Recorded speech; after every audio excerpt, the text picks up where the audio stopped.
Hi friends, என் பேர் நாயுடு. இன்றைக்கி என்னுடைய டாபிக் வந்து ஒரு ஃபேமிலி சிஸ்டம். அந்த ஃபேமிலி சிஸ்டமில் நம்ம மதிக்கணும், வாழணும். மூணாவது அவங்க பேச்சு கேட்டு அந்த குடும்பத்தை நம்ம எந்த குடும்பமும் பாழக்கூடாது. பட்டு இன்றைக்கி நான் பார்க்குறது என்னென்னா, நிறையா பேர் வெளியாளுங்க பேச்சை கேட்டு குடும்பத்தை அவங்க சொந்த குடும்பத்தையே பாழ் பண்ணிக்கிறாங்க. அம்மா அப்பா கடவுள் மாதிரி, அவங்கள மதித்து வாழுங்க. கூட பிறந்தவங்கள கெடுக்காதீங்க, எந்த விதத்துலேயும் காப்பாற்றுங்க. உதவி பண்ணாக்காட்டி கூட அவங்கள கெடுக்க போகாதீங்க, அவங்க வாழ்க்கையிலே தலை விடாதீங்க. இது என்னுடைய பர்சனல் அட்வைஸ். கடவுளை மதித்து வாழணும். கடவுள் இருக்கார் பூமியில். அந்த கடவுள் எல்லா மதத்துலேயும் கடவுள் இருக்காங்க. அந்த கடவுள்லாம் உண்மையான கடவுள். நம்மளாம் மனித பிறவி, கடவுள் கிடையாது. சிலர் கடவுள்ன்ட்டு குடும்பத்தையே அழிச்சிட்டாங்க.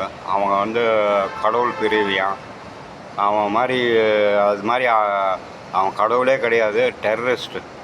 அது மாதிரி அவன் ரிலீஜனை யூஸ் பண்ணிக்கின்னு கடவுள் பண்ணாத அக்கிரமத்தை பண்ணிக்கின்னு பூமியில் வாழ்கிறாங்க. கடவுளை கூட மன்னிச்சு விடுவார். ஆனால் அந்த அவன் டெரரிஸ்ட் ப்ரீடு.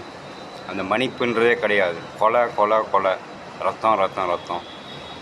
இந்த கிளி அவங்கெல்லாம் தமிழ்நாட்டில் இல்லை, எல்லோரும் பெங்களூரில் இருக்காங்க. அதனால் அந்த பாவம் நம்ம ஊருக்கு வரக்கூடாது, தமிழருக்கு வரக்கூடாது, ரெஸ்ட் ஆஃப் இந்தியாவுக்கும் வரக்கூடாது. ஏதோ குடும்பத்தை மதித்து வாழுங்க. அம்மா அப்பான்றது ஒரு பொக்கிஷம்.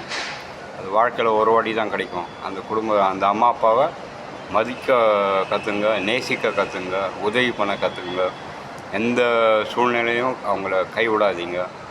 கூட பிறந்தவங்கலாம் கடவுள் கொடுத்த கிஃப்ட்டு. பட்டு சில துரோகிங்க குடும்பத்துக்கே அழிக்கிறாங்க. அம்மா அப்பா வளர்த்த நல்ல குடும்பத்தை அழிக்க பிறந்த ஆளுங்க.